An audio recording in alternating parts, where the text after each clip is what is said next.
kanyang red mesh bodysuit sa Miss Universe Philippines 2023 at Sparkle Beauty Michelle D na rumampa sa runway ng isang fashion event.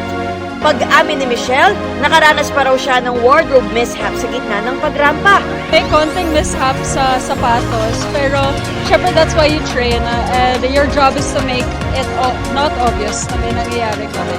I think every model can say na not everything goes perfectly.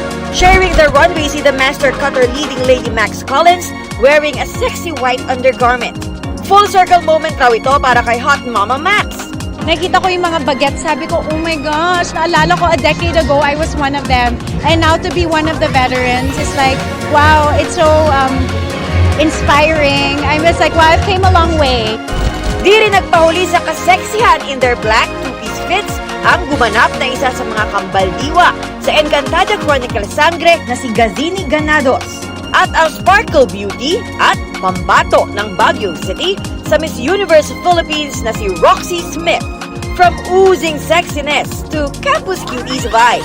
Ganyan naman ang pinusuang look ng magkaibigang sina Never Say Die star David Licauco at The Secrets of Hotel 88 star Dustin Yu. Very boy next door din ang vibes nila Michael Sager and Winston Koch.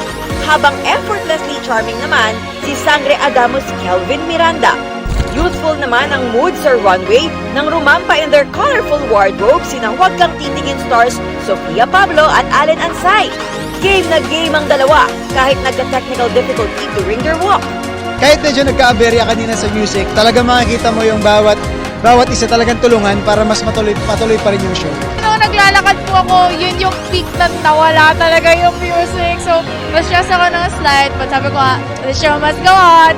Nag-flaunt din ang kanilang toned bod sina Apoy sa Dugo star Derek Monasterio. Gayon din sina Royce Cabrera at TJ Marquez.